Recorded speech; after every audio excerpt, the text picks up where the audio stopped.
life. Only to do what? To push him out of your life and act like strangers. The same thing you were before you met. So why even bother me? Why even bother that man? Why? Good men, like myself, it's not that we can't get a woman. It's because every time we try, we're shown exactly why we're better off alone. And instead, these women want to go after the guy that doesn't want. So apparently there's a male loneliness epidemic right now.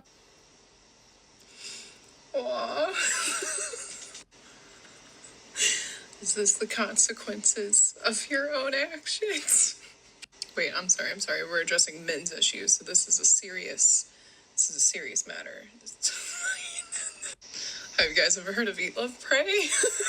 There's a therapy. It is crazy how many stitches of this video I've seen of women that are just laughing, telling jokes, or just straight up blaming men in a tone that tells them that they deserve it. But what a lot of these women don't understand is that those men, they chose that loneliness over being with a woman, especially a woman that demonstrates zero empathy. A woman that is just straight up unkind. Women that have empowered themselves to the point where they believe that they are superior to men. Women that just straight up act like they don't like men. All right, boys. Look at this. They hear male loneliness epidemic, and their first reaction is to laugh like it's some sitcom punchline. And then they're shocked when men choose isolation over dealing with attitudes like that. Here's the truth. Men didn't end up alone because we lost. We ended up alone because we finally stopped begging for empathy from people who treat our struggles like a joke. Men aren't lonely by accident, we're lonely by preference. Because peace, greater than performing for someone who doesn't even like men in the first place.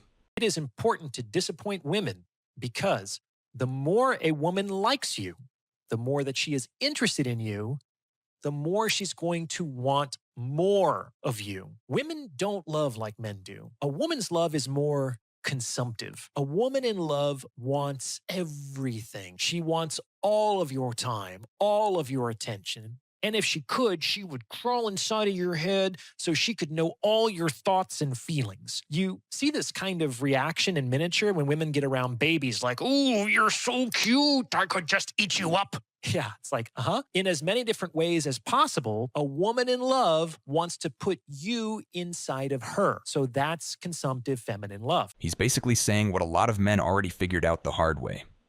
The more invested she gets, the more she wants to consume every second of your life like it's her personal resource. And that's exactly why dudes protect their space now. Not because we hate women, but because we learned that if we don't set boundaries, we disappear under someone else's expectations. What do women want? Money. Just money. Just money. Really believe that? Yes. 100%. And 100%. Tell me why you think that. Because most of the ladies that I have met, they want money. Do you have money? Yes, why not? Are you rich? I can't see one single positive argument for staying single today. We're having a cigar the other day with this guy when we did the live podcast. He's 35 years old, makes millions, but he doesn't want to get married. He says, it's too risky getting married today. I said, it's too risky getting married today. I said, man, it's too risky staying single today. Like, what do you think life is all about? Pulling up to a restaurant in a Rolls Royce? For what? Who cares? Those people that say, what a nice car, don't give a shit about you. Everything about life is investing in things that outlive you. Man wants to live forever, but we're not going to. The only way you're going to get a glimpse of living forever is by what you build. You have kids, you raise them properly, they continue your last name, you write a book, you make music, you make movies, you make something that outlives you. True. All of this is true. Well said. Well said, soldier. All right, boys. Here we go again. Another dude shocked that men don't want to sprint into marriage in 2025. And yeah, sure, building a legacy matters. Kids matter. Purpose matters, no argument there. But acting like men are crazy for being cautious. Come on. Men aren't avoiding commitment because we want cars and takeout. We're avoiding risk that can blow up our lives if things go sideways.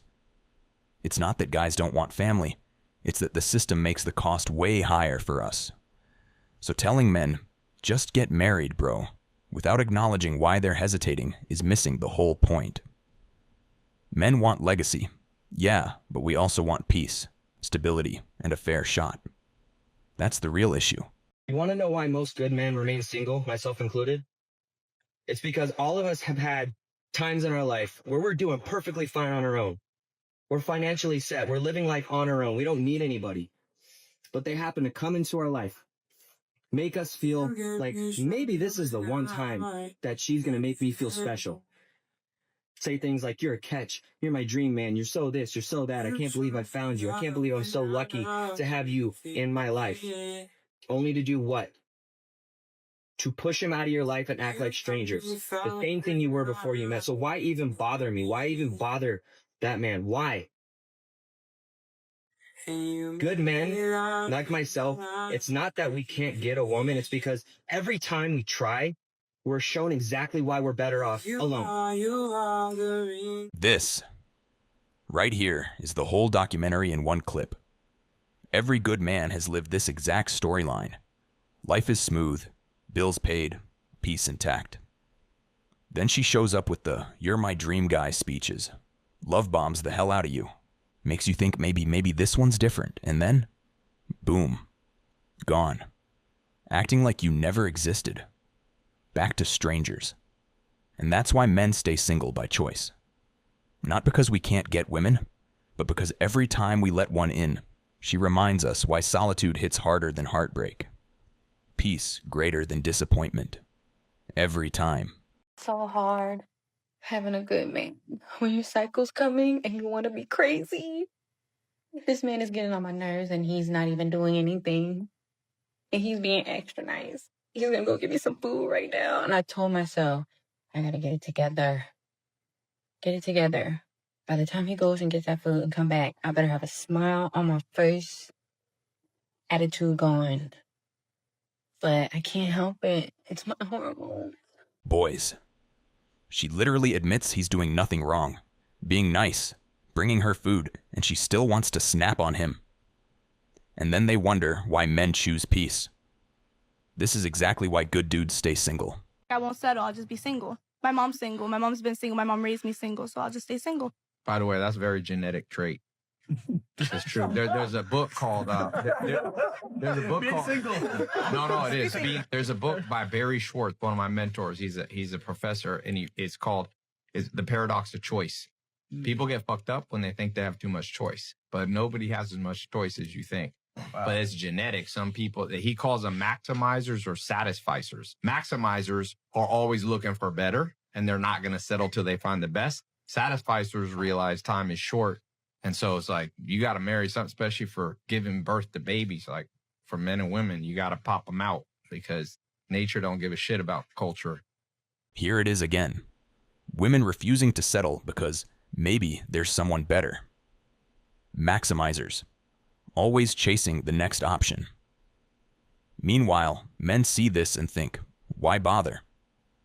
Good dudes stay single by choice because we don't want to compete with an endless checklist for peace and sanity. Men and women can't be platonic friends in 99% of situations. And the reason why is because men are always looking to get laid. One way that they do this is by... That's not true, though. Be quiet when I'm speaking, please. Because at this point, not a man. no one cares. You're 22, what you not a say, man. all right? It's very simple. I'm saying this for all the other women here that have half a brain and want to understand this. All right, boys. Classic moment. Dude tries to explain his point. She cuts him off immediately, and then he has to check her just to finish a sentence. And women wonder why men don't even bother talking anymore. He wasn't even being wild. He was just trying to break something down. But the second he opened his mouth, boom. Interruption. Dismissiveness. Attitude. This is exactly why men keep conversations short, keep boundaries tight, and keep their peace guarded.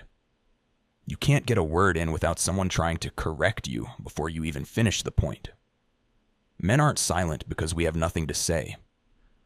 We're silent because talking feels like a battle half the time. You get enough lonely single men in their young ages of like 20 to 30, right, with no family, no kids, nothing to die for, to stand for. You're going to have public tragedies keep happening. Soon they'll start targeting higher ups in government because, once the greed sets in from those at the top and they take more and more and more and you're left with nothing, then you'll really see the, quote, revolt everybody talks about. I had a conversation with this girl and she's like, oh, I'm pretty enough to where I don't need to cook, I don't need to clean, I just need to be pretty. And I'm like, okay, but you still have to give it up whenever he wants. And then she's like, no. I'm like, what? So he's paying everything. He's giving you the life you want, and you're not going to give it up whenever? That's crazy. Okay. Damn. That's crazy. She literally thinks being pretty is enough, but still wants all the perks without giving anything back. That right there is exactly why men check out. Good men aren't hard to find. They're hard to convince to stay. I always say there's only two reasons why people are single. One reason is they have excessive self-hate, where they don't really love themselves enough, and they have really low self-esteem, so they avoid people, or they only go for people who don't love them enough. And as a result, they find themselves in a perpetual cycle of an unhealthy relationship until it ends. Or people who have, which now more people are falling into, where people have excessive self-love, where they believe they deserve certain traits and refuse to settle until they access those traits. And as a result, they're perpetually single.